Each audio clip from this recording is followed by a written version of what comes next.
I'm Bill Yale, retiree, Huntsville Utilities. Was in management here for 35 out of the 40 years that I worked here. November the 15th, 1989, it was an eerie day from the beginning. It was way too warm for mid-November, very humid day. Temperatures were in the 70s.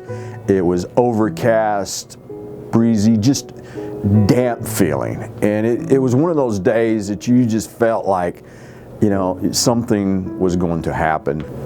We started getting reports of damage coming in from around Airport Road.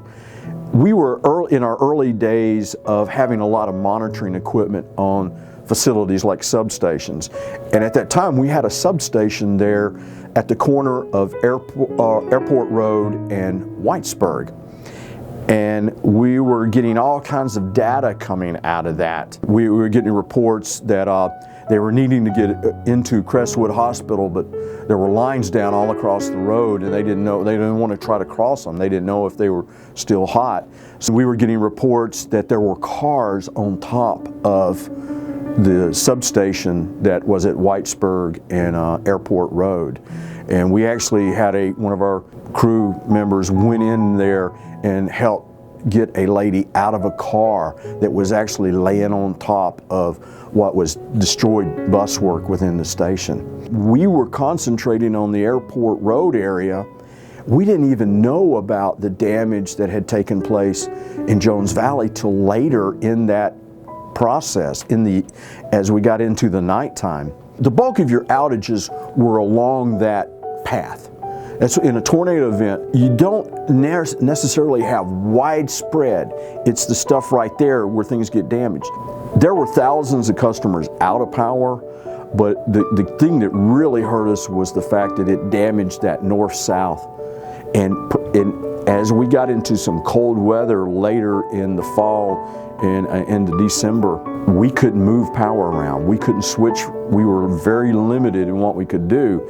And we actually had to have some rolling outages, which is the first time we ever did, and probably we haven't since. 2 days after the event on Friday, the state police brought in their helicopter. They flew us along the entire path. We started from right around where we think the tornado actually touched ground on the edge of the Redstone Arsenal near the steam plant. And then it followed a path to the northeast, and basically somewhere in the mountainous area of eastern part of Madison County is where it left the ground, we believe. We videotaped the entire path and brought it back and looked to see in areas, especially mountainous areas and along the Flint River, where we had poles and equipment down. Along Airport Road, there was the shopping center that was located there that was totally destroyed, and there was the parking lot was just filled with mangled cars. Fly over and went over the mountain, and you had the Jones Valley School that was damaged.